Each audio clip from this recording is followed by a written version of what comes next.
दमा, बालदमा, जुनाट सर्दी, खोकला, धुळीची ॲलर्जी, औषधांचा पंप चालू असून सुद्धा दमा कमी न येणे, वारंवार शिंका येणे, नाकाचे हाड वाढणे यावर खात्रीशीर उपाय.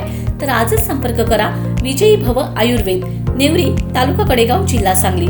पुणे व मुंबई या ठिकाणी सुद्धा. संपर्क 91 75 74 34 54 आणि 73 87 34 34 77.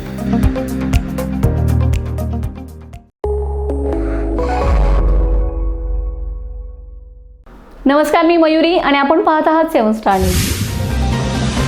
औद्योगिक वसाहतीतील पाणी पुरवठा वारंवार खंडित होत असल्याने निर्माण झालेल्या समस्यांबाबत आज मॅन्युफॅक्चरिंग वेलफेअर फाउंडेशनच्या पदाधिकाऱ्यांनी व उद्योजकांनी आमदार सुहास बाबर यांची भेट घेतली. यावेळी पाणी पुरवठा सुरळीत होत नसल्यामुळे उद्योगांवर होत असलेल्या परिणामाची माहिती देत तातडीने उपाययोजना करण्याची मागणी करण्यात आली. यावर आमदार बाबर यांनी संबंधित विभागाच्या अधिकाऱ्यांशी तात्काळ संपर्क साधून परिस्थितीची माहिती घेतली व पाणी पुरवठा नियमित करण्याबाबत कडक सूचनाही दिलेत. तसेच MIDCचे कार्यकारी अभियंता यांना पाईपलाईनमधील बिघाड, लिकेज तातडीने दुरुस्त करण्याचे आदेश देण्यात आले. यावेळी जुनी व जीर्ण झालेली पाईपलाईन ही समस्येचं मूळ कारण असल्याचं निदर्शनास आले.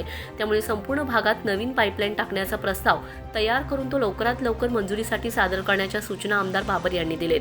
बैठकीत MIDC परिसरातील इतर मूलभूत सुविधांवरही चर्चा झाली. विशेषतः औद्योगिक वसाहतीतील रस्ते, वीज पुरवठा याकडे लक्ष वेधण्यात आले. यावर संबंधित अधिकाऱ्यांना आवश्यक ती कामे प्राधान्याने पूर्ण करण्याचे निर्देश आमदार बाबर यांनी दिलेत.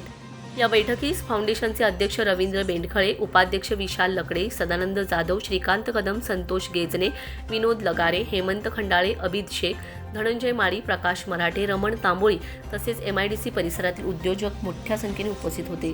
Bureau report 7 star news.